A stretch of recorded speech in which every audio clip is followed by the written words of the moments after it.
जय भीम साथियों। Equality and justice Patiala YouTube channel से मैं इंजीनियर हरदीप सिंह चुंबर आज बाबा साहेब के भाषण की एक और वीडियो आपके साथ साझा कर रहा हूं। डॉक्टर आम्बेडकर शोषित समाज में जन्मे व्यक्ति, जिन्होंने शिक्षित होने के बाद व्यक्तिगत स्वार्थ को त्याग कर दुनिया की सबसे बुरी गुलामी की व्यवस्था अछूतता के तहत हजारों वर्षों तक जानवरों से भी बदतर जीवन जीने का मजबूर समाज के लोगों अधिकार दिलाकर आम मनुष्य बनाया। उन्होंने उस समाज के लोगों को मानवीय अधिकार दिलाए। आज अनुसूचित जाति वर्ग के करोड़ों शिक्षित लोग मिलकर भी उनके किए कामों को स्वार्थी होने का कारण संभालने के लायक नहीं बन पाए हैं। बाबा साहेब ने दिसंबर 1938 में भाषण देते हुए कहा था कि शिक्षित होने के बाद ज्यादातर लोग स्वार्थी हो जाते हैं। आज हम ये सब देख रहे हैं। ये लोग कार, कोठी, बीवी, टीवी, मैं और मेरे से आगे नहीं बढ़ पाए हैं। हम बाबा के भाषणों का प्रचार प्रसार कर रहे हैं। शायद बाबा साहेब की कुछ बातें किसी के अंदर तक पहुंच जाएं। आज की वीडियो में देखेंगे 6 जनवरी 1939 को महाड़ में 6000 किसानों के सामने डॉक्टर अंबेडकर का जो भाषण हुआ था, उसमें उन्होंने क्या कहा था। आप वीडियो को देखते रहें, शेयर और सब्सक्राइब करते रहें। Please like, share and subscribe this video. जय भीम साथियों। Equality and justice Patiala YouTube channel से इंजीनियर हरदीप सिंह चुंबर ने आज की वीडियो के बारे में आपको बता ही दिया है। Please like, share and subscribe this video. यह उद्धरण जनता पत्रिका में प्रकाशित डॉक्टर बाबा साहेब अम्बेडकर के एक भाषण का अंश है, जो 21 जनवरी 1939 को छपा था। भाषण में अम्बेडकर ने 3 मुख्य बिंदुओं पर ध्यान केंद्रित किया: हिंदू मुसलमानों की एकता, साम्राज्यवाद का उन्मूलन और स्वराज का वास्तविक अर्थ। वह विशेष रूप से कांग्रेस पार्टी की आलोचना करते हैं, जो उस समय 7 प्रांतों में सत्ता में थी, यह आरोप लगाते हुए कि वह मुसलमानों के साथ एकता स्थापित करने और देश से साम्राज्यवाद, जो अब स्थानीय जमींदारों और साहूकारों के रूप में मौजूद था, को हटाने में निष्क्रिय रही है। अंबेडकर ने यह तर्क दिया कि सच्चा स्वराज वह है जो सभी नागरिकों को स्वतंत्रता, मानवता और समान अधिकार प्रदान करता है, न कि केवल कांग्रेस नेताओं के हितों की पूर्ति करता है। उन्होंने अपने श्रोताओं से स्वतंत्र लेबर पार्टी के समर्थन में स्थानीय चुनाव लड़ने और जमींदारों के अन्याय का विरोध करने का आह्वान किया। 6 जनवरी 1939 को महाड़ में 6000 किसानों के सामने डॉक्टर बाबा साहेब अम्बेडकर का भाषण हुआ। अपने भाषण में उन्होंने कहा, प्रिय बहनों और भाइयों, नगर, खानदेश, निजाम के राज्य में मैं दौरे पर गया था। अभी हाल ही में लौटा हूं। यात्रा की तकलीफों के कारण सोचा था कि 4 दिन आराम करूंगा। फिर भी इस सभा में मुझे बोलना पड़ रहा है, इसलिए मैं ज्यादा देर तक नहीं बोल पाऊंगा। 10 से 12 मिनटों तक मैं बोलूंगा। केवल 3 बिंदुओं पर बोलूंगा। 7 प्रांतों में कांग्रेस का राज है। बंगाल और पंजाब प्रांतों में अन्य पार्टियों को नेस्ताबून कर कांग्रेस का राज स्थापन करने की कोशिशें चल रही है। 3/4 हिस्से में कांग्रेस का राज है। मेरे एक मित्र ने मजाक में कहा, कांग्रेस द्वारा अधिकार ग्रहण को आज 18 महीने बीते हैं। कोई महिला 18 महीने में 2 बार बच्चा पैदा करती, लेकिन ये औरत अभी पेट से भी नहीं है। ये बात बिल्कुल सही है। इस दौरान जनता के सुख संतोष की जानकारी देना अनुचित नहीं होगा। पहला, हिंदू मुसलमानों की एकता का मसला महत्वपूर्ण है। स्वतंत्र लेबर पार्टी की सभा में ये मसला नहीं उठाया जाता। वहां हम केवल पेट के मसलों पर विचार करते हैं। पहले पेट, पूजा, फिर भगवान की पूजा जैसा हमारा वहां बर्ताव होता है। लेकिन अन्य सवाल पैदा होते हैं तो पेट के सवाल अपने आप हाशिए पर चले जाते हैं। इस देश में मुसलमानों की संख्या 8 से 9 करोड़ है। ये लोग मजदूरी करने वाले या गुलाम नहीं हैं। महाराष्ट्र में नहीं, लेकिन हिंदुस्तान के अन्य हिस्सों में औरंगजेब, अकबर आदि मुसलमान राजाओं की सत्ता थी। मुसलमानों की महत्वाकांक्षा है कि वे राज्य की सत्ता को काबीज कर लें। कोई ये ना समझे कि हमारा सामना केवल हिंदुस्तान के 9 करोड़ मुसलमानों से है, ऐसा कोई ना समझे। अफगानिस्तान, इराक, पार्शिया, तुर्कस्तान, इजिप्त में भी मुसलमानों की सत्ता है, जो समय आने पर उनका साथ देती है। मुसलमानों का कहना है, एक बार फिर पानीपत होने दो। इसलिए हिंदू मुसलमानों के बीच एकता होना जरूरी है। सत्ता जिस कांग्रेस पार्टी के हाथ है, उस पर यह सारी जिम्मेदारी है, हम पर नहीं। हिंदू मुसलमानों की लड़ाई के बारे में कांग्रेस ने क्या किया? जानबूझकर वो निष्क्रिय रही। उसने कुछ नहीं किया। पिछले 5-10 दिनों में पटना में मुस्लिम लीग की सभा हुई। उसमें हुए भाषणों से जो ध्वनित होता है, उस पर ध्यान दीजिए। मुसलमान समाज ने हिंदुओं के खिलाफ सत्याग्रह करने की घोषणा की है, लेकिन मुसलमानों का ये सत्याग्रह गांधी के सत्याग्रह की तरह नहीं है। मुसलमान बहुजन समाज की ये कतई मांग नहीं है कि हिंदुस्तान का टुकड़ा काटकर हमें दो। उनकी मांग है कि मुसलमानों का मुख्यमंत्री लीग का हो। कांग्रेस ने कुछ प्रांतों में मुसलमान मुख्यमंत्री लिए हैं, फिर मुंबई में ही लीग के आदमी को क्यों नहीं लेते? नूरी के बदले देहलवी को क्यों नहीं बनाते? आज सांसद नूरी महीना 500 रुपए लेते हैं, वही सर देहलवी भी लेते। उसमें गलत क्या होता समझ में नहीं आ रहा। फिर पानीपत करना है क्या? दूसरा मसला साम्राज्यवाद को खदेड़ने का है। अंग्रेजों का साम्राज्य तो गया, लेकिन यहां के गुजर, साहूकार, जमींदार, मिल मालिक यही हैं। वे आपका खून चूसेंगे। साम्राज्यवाद हटे, ये मेरी भी इच्छा है, लेकिन कांग्रेस क्या करती है? केंद्र सरकार, फेडरेशन बेहद घिनौनी है।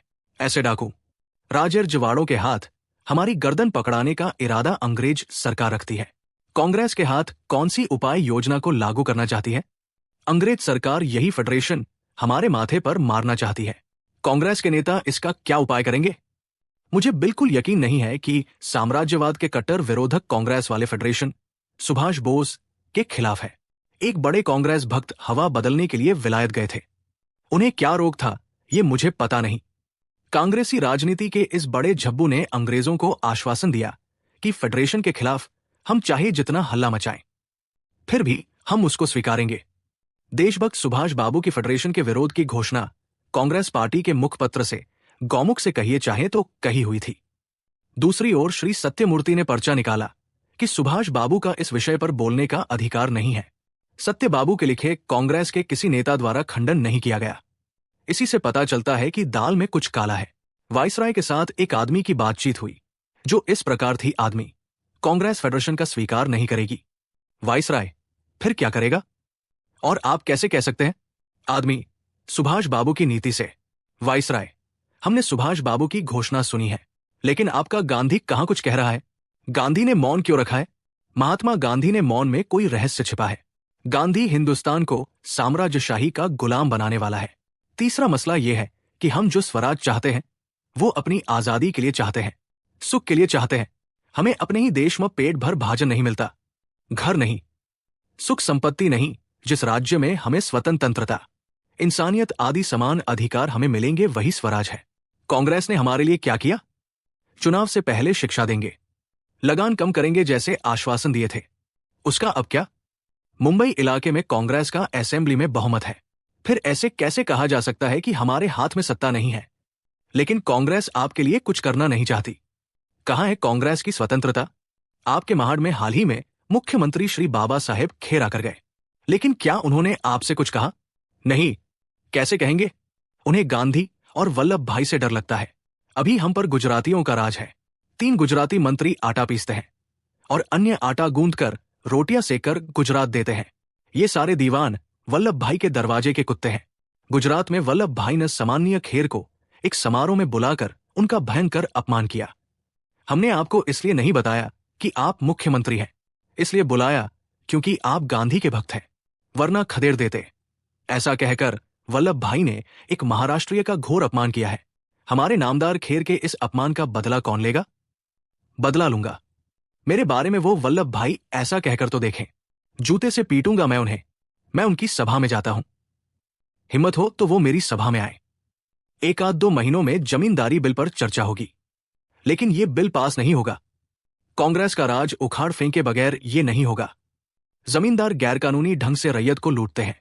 आपको उनका विरोध करना होगा। स्वतंत्र लेबर पार्टी कबूलायत फॉर्म बनाने वाली है। वो बनेगा तो आपको उसके हिसाब से बर्ताव करना होगा। अन्याय का प्रतिकार करना होगा। सभी अधिकारी वर्ग जमींदारों की ही जाति का है, इसलिए जब उनसे पक्षपात बरता जाता है तब विरोध जताते हुए आप कारागार का डर मन में ना पालें। वहां घर से भी बुरा कुछ नहीं। हम आपके साथ कारागार आएंगे, लेकिन याद रहे कि आपका कारावास यानी गांधी जैसा कारावास नहीं। उनका कारावास ही कैसे कहें? वहां उन्हें हर रोज उन्हें प्रिय बकरी का दूध, फल, अंजीर, मुसबी आदि तैयार होता है।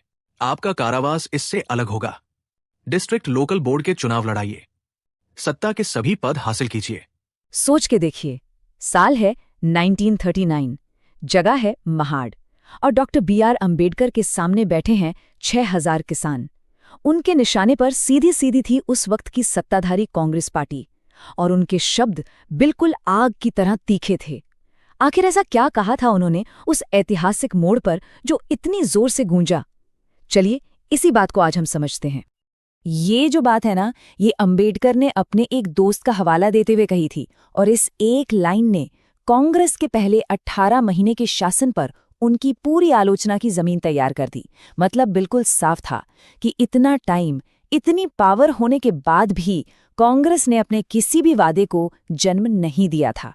कहने का मतलब ये कि वादों और असलियत के बीच की खाई बहुत बहुत बड़ी थी। तो इस जोरदार भाषण को हम 5 हिस्सों में समझेंगे। शुरुआत होगी कांग्रेस के काम के आकलन से और हम आगे बढ़ते हुए उनके सत्ता हासिल करने के आखिरी आह्वान तक जाएंगे। तो पहला सेक्शन देखिए, कांग्रेस को पावर में आए हुए 18 महीने हो चुके थे और अंबेडकर वहां इसका पूरा हिसाब किताब करने पहुंचे थे। सवाल ये था कि आम जनता के लिए इस नए शासन का आखिर मतलब क्या था। अब अंबेडकर की आलोचना कितनी गहरी थी, ये समझने के लिए उस वक्त कांग्रेस की ताकत को समझना बहुत जरूरी है। सोचिए, देश का 3/4 हिस्सा उनके कंट्रोल में था। अंबेडकर की नज़र में इसका मतलब बिल्कुल साफ था कि देश के जो भी हालात थे उसके लिए कांग्रेस ही पूरी तरह से जिम्मेदार थी। यहाँ कोई बहाना नहीं चलने वाला था। तो अब आते हैं अगले सेक्शन पर। यहाँ अंबेडकर ने 2 सबसे इम्पॉर्टेंट फ्रंट्स पर कांग्रेस पर हमला बोला। पहला, उन्होंने आरोप लगाया कि कांग्रेस हिंदू मुस्लिम एकता कायम करने की अपनी सबसे बड़ी जिम्मेदारी में फेल हो गई। और दूसरा, उन्होंने साम्राज्यवाद के खिलाफ लड़ाई में एक गुप्त धोखेबाजी का आरोप लगाया। तो अंबेडकर ने एक बहुत सीधा सा सवाल उठाया। देश में उस वक्त सांप्रदायिक तनाव बढ़ रहा था, तो आखिर सत्ता में बैठी पार्टी यानी कांग्रेस इसे सुलझाने के लिए कर क्या रही थी? और उनका जवाब सवाल से भी ज्यादा सीधा और तीखा था। उनका कहना था कि कांग्रेस सिर्फ फेल नहीं हो रही थी, बल्कि वो जानबूझकर कुछ नहीं कर रही थी। उनके मुताबिक कांग्रेस इरादे के साथ हिंदू मुस्लिम एकता के जरूरी सवाल को सॉल्व करने की अपनी जिम्मेदारी से भाग रही थी। और अपनी चेतावनी को और गंभीर बनाने के लिए अंबेडकर ने इतिहास का एक अहम पन्ना पलटा। जिक्र किया पानीपत का, जो भारत की सबसे खूनी लड़ाइयों में से एक है। उनका मैसेज बिल्कुल क्लियर था। अगर मुस्लिम लीग की मांगों को ऐसे ही अनसुना किया गया तो देश एक और भयानक संघर्ष की तरफ बढ़ सकता है। वो असल में खतरे की घंटी बजा रहे थे। अब बात आती है साम्राज्यवाद की।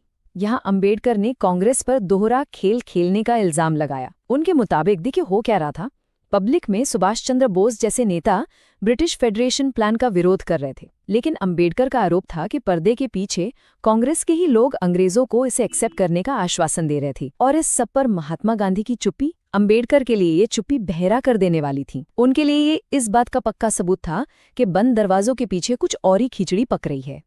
तो कांग्रेस के कामों की आलोचना के बाद अंबेडकर ने आज़ादी की लड़ाई के असल मकसद पर ही सवाल उठा दिया, बल्कि उसे एक नई परिभाषा दी। यहीं पर वो स्वराज यानी सेल्फ रूल का अपना एक बहुत पावरफुल नजरिया सामने रखते हैं और बताते हैं कि क्यों कांग्रेस का स्वराज उनके आदर्श की सिर्फ एक खोखली परछाई जैसा था। ये स्वराज की एक बहुत ही पावरफुल और इंक्लूसिव डेफिनेशन है। अंबेडकर के लिए स्वराज का मतलब सिर्फ अंग्रेजों से मिली पॉलिटिकल आज़ादी नहीं थी, बिल्कुल नहीं। ये उससे कहीं ज्यादा था। ये एक ऐसी व्यवस्था थी जहां हर एक नागरिक को आज़ादी, इंसानियत और बराबरी के अधिकार की गारंटी मिलती। तो अंबेडकर के नजरिए और जो उस वक्त की हकीकत थी, उसमें जमीन आसमान का फर्क था। एक तरफ था आज़ादी और बराबरी का सुनहरा सपना, और दूसरी तरफ थे टूटे हुए वादे, कुछ गिने चुने नेताओं के हाथों में सिमटी हुई पावर, और यहाँ तक के महाराष्ट्र के मंत्रियों का अपमान, जिनको अंबेडकर के अनुसार सिर्फ एक मातहत समझा जाता था। और ये जो तीखे शब्द हैं, ये उस वक्त अंबेडकर के गुस्से को दिखाते हैं जब उनके मुताबिक वल्लभ भाई पटेल ने एक महाराष्ट्रियन मुख्यमंत्री का अपमान किया था। अंबेडकर के लिए ये सिर्फ एक पर्सनल बेइज्जती नहीं थी, बल्कि ये दिखाता था कि कांग्रेस का सेंट्रल लीडरशिप रीजनल नेताओं को कितनी नीची नज़र से देखता है। उनकी ये जो काल्पनिक प्रतिक्रिया थी कि मैं उन्हें जूते से पीटूंगा, ये उनके गुस्से और अपमान की गहराई को बताती है। तो अब तक थी आलोचना, लेकिन अब अंबेडकर इससे आगे बढ़ते हैं। अब वो किसानों को प्रैक्टिकल निर्देश देते हैं कि जमीनी लेवल पर लोकल अन्याय के खिलाफ आखिर लड़ना कैसे है। और उनका पैगाम बिल्कुल साफ था। वो सीधे सीधे सविनय अवज्ञा का आह्वान कर रहे थे। उन्होंने किसानों से कहा कि जमींदारों का विरोध करो और इसके अंजाम से बिल्कुल मत डरो, चाहे जेल ही क्यों न जाना पड़े। और फिर अंबेडकर ने एक बहुत बड़ा अंतर दिखाया। उन्होंने गांधी जैसे नेताओं की आरामदायक कैद और अन्याय का विरोध करने वाले आम आदमी को झेलनी पड़ने वाली कठोर हकीकत के बीच तुलना की। उन्होंने बताया कि नेताओं को तो जेल में बकरी का दूध और फल मिलते हैं, लेकिन आम लोगों के लिए जेल घर से भी बदतर होती है। उनके कहने का मतलब था कि ये बलिदान सबके लिए बराबर नहीं था। और अब हम आते हैं इस भाषण के क्लाइमैक्स पर, इसके समापन पर, जहां अंबेडकर बताते हैं कि असली स्वराज हासिल करने के लिए आखिरी और सबसे इम्पोर्टेंट कदम क्या होना चाहिए। ये सिर्फ एक प्लान नहीं था, ये एक आदेश था। अंबेडकर ने लोगों को एक बिल्कुल साफ प्रैक्टिकल रास्ता दिखाया, जो लोकल लेवल के विरोध से शुरू होकर पॉलिटिकल पावर पर कब्जा करने के आखिरी लक्ष्य तक जाता था।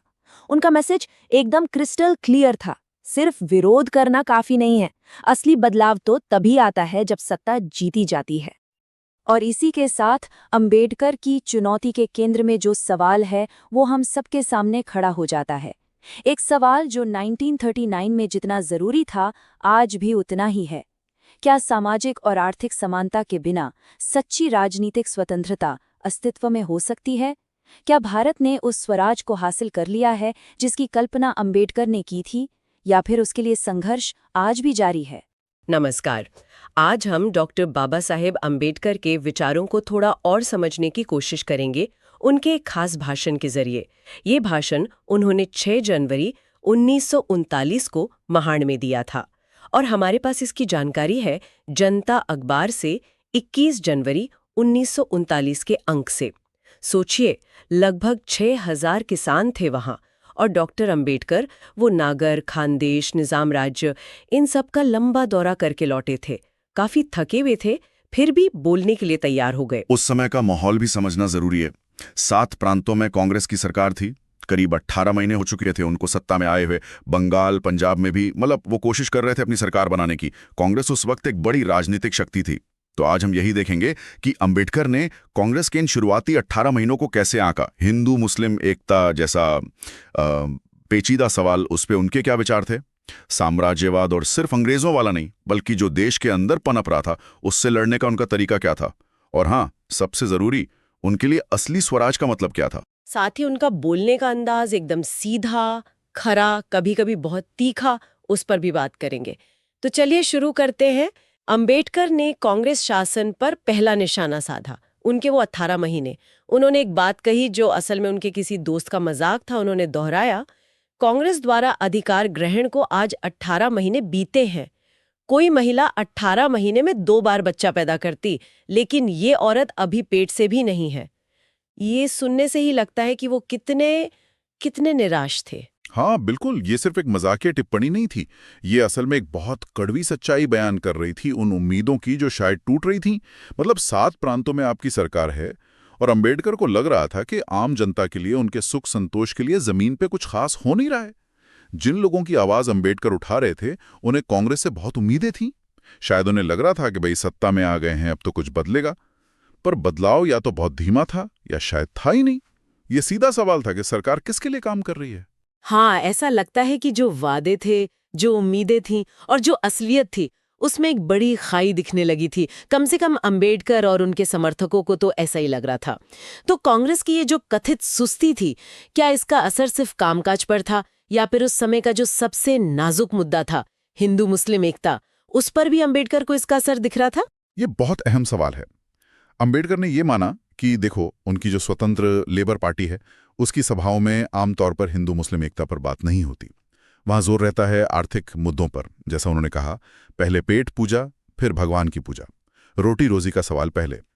लेकिन उन्होंने ये भी माना कि जब ये हिंदू मुस्लिम वाला सवाल सामने आता है, तो पेट के मुद्दे भी पीछे छूट जाते हैं। उन्होंने ध्यान दिलाया मुस्लिम समुदाय की स्थिति पर, उनकी आबादी करीब 8-9 करोड़, उनका इतिहास में शासक वर्ग होना, उनकी राजनीतिक इच्छाएं, और यहां तक कहा कि उन्हें बाहर से भी समर्थन मिल सकता है, अफगानिस्तान, इराक, तुर्किस्तान जैसे देशों से।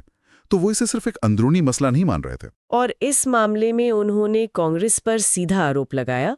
कहा कि भाई, एकता कायम करना तो सत्ताधारी पार्टी का काम है, पर वो जानबूझकर कुछ कर ही नहीं रही। साथ ही मुस्लिम लीग के जो तेवर थे उनका भी जिक्र किया, पटना की सभा का जिक्र किया जहां कहा गया एक बार फिर पानीपत होने दो।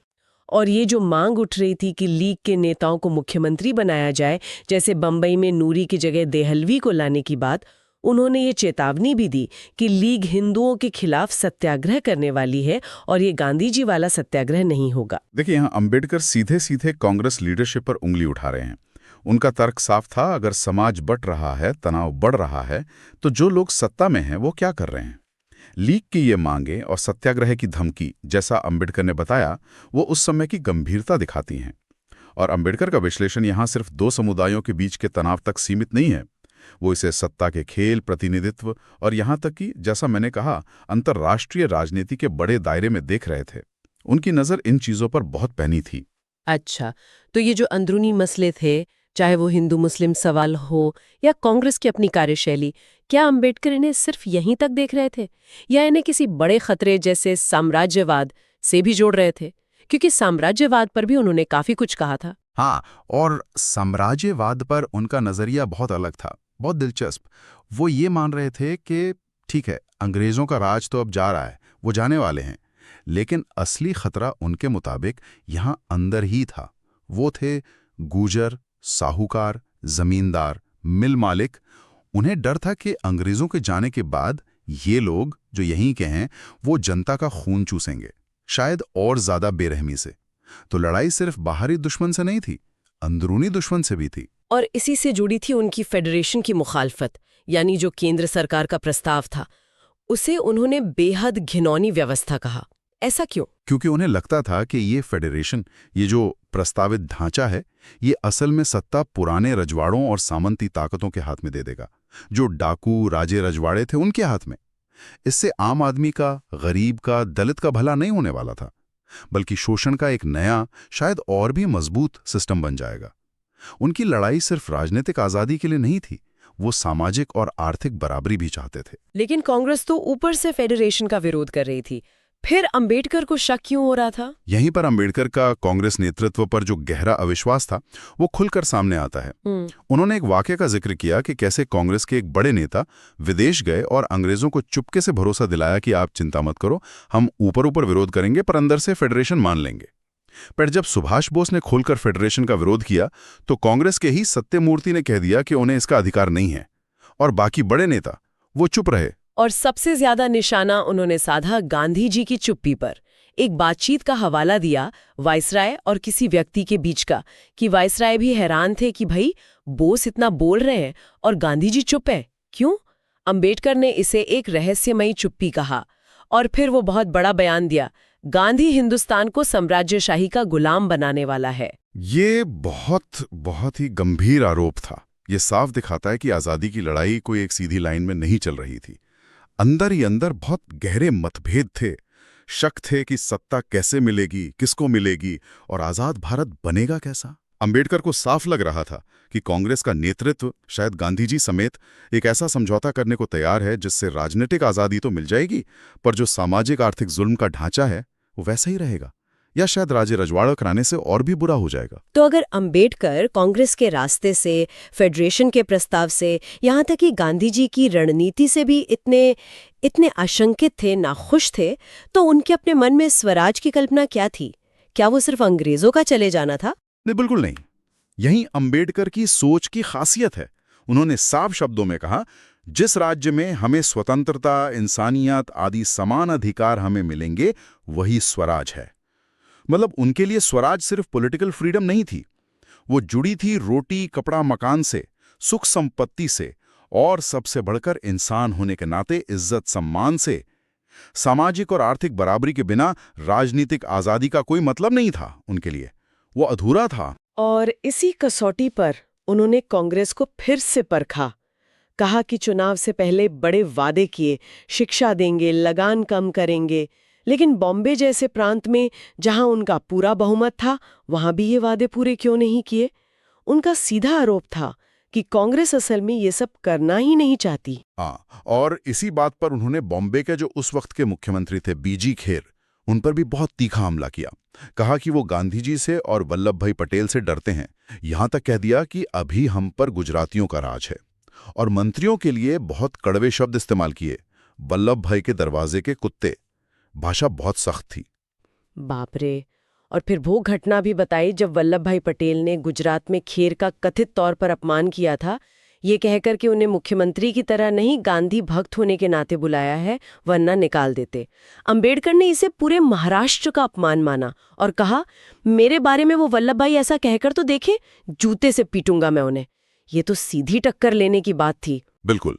ये जो तीखी बातें थीं, ये सिर्फ व्यक्तिगत गुस्सा नहीं था, ये उस समय की पावर पॉलिटिक्स, क्षेत्रीय तनाव।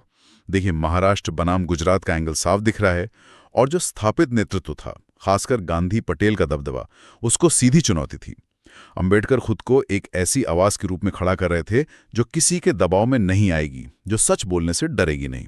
तो आलोचना तो बहुत तीखी थी, अपनी सोच भी उन्होंने सामने रखी, लेकिन क्या उन्होंने सिर्फ बातें ही की, या उन किसानों को जो हजारों की संख्या में उन्हें सुनने आए थे, कुछ करने के लिए भी कहा? मतलब सिर्फ विश्लेषण नहीं, कोई रास्ता भी दिखाया? हाँ, बिल्कुल। भाषण का अंत सिर्फ विश्लेषण पर नहीं होता, वो एक्शन का कॉल है, कार्रवाई का आह्वान है। उन्होंने किसानों से कहा कि ये जो जमींदारी बिल है, इसका विरोध करो, और एक भविष्यवाणी भी कर दी कि ये बिल तब तक पास नहीं होगा जब तक कांग्रेस का राज खत्म नहीं हो जाता। ये अपने आप में कांग्रेस और जमींदारों के बीच जो संभावित साठ-गांठ थी, उस पर एक बड़ी टिप्पणी थी।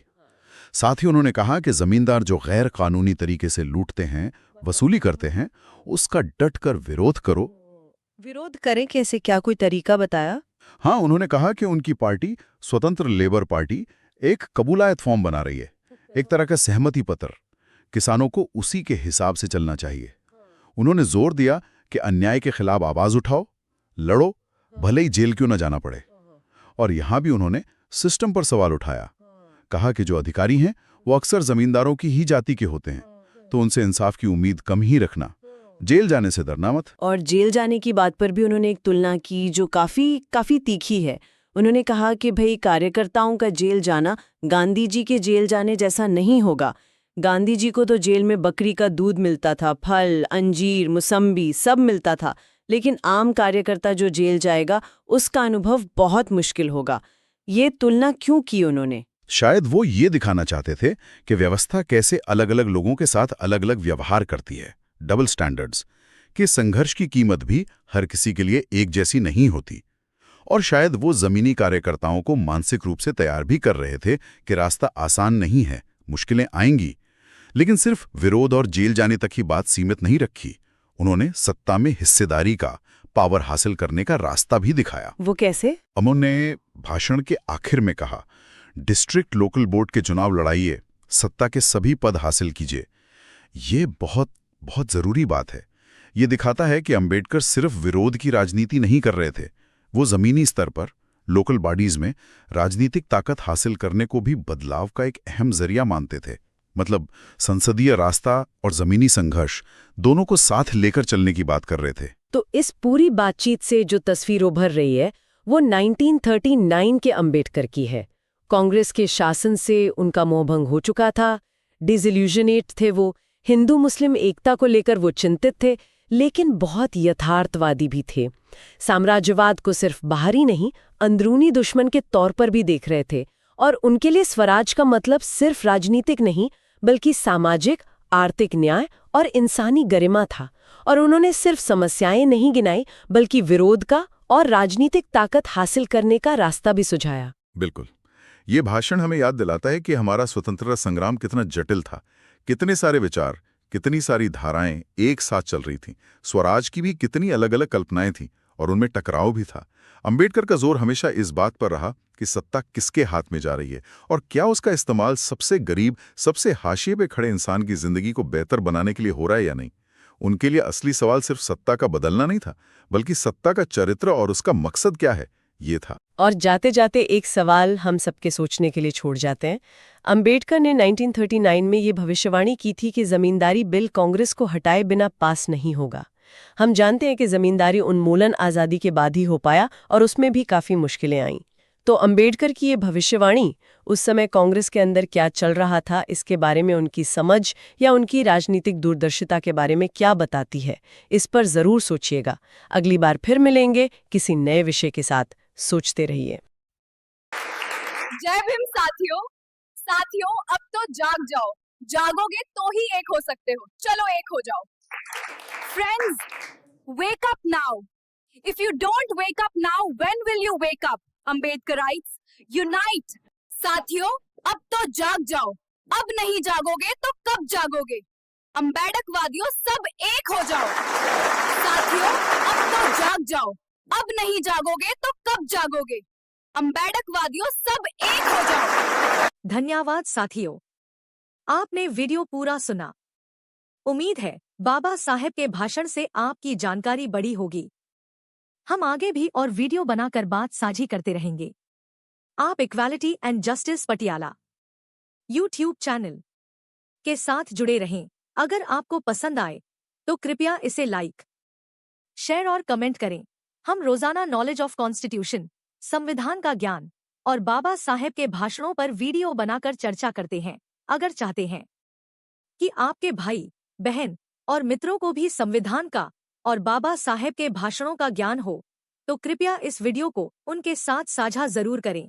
आपके पास वीडियो पहुंचती रहे तो आप चैनल को सब्सक्राइब जरूर करें। अब हमें अनुमति दें। जय भीम, जय भारत, जय संविधान। Please take care your own self.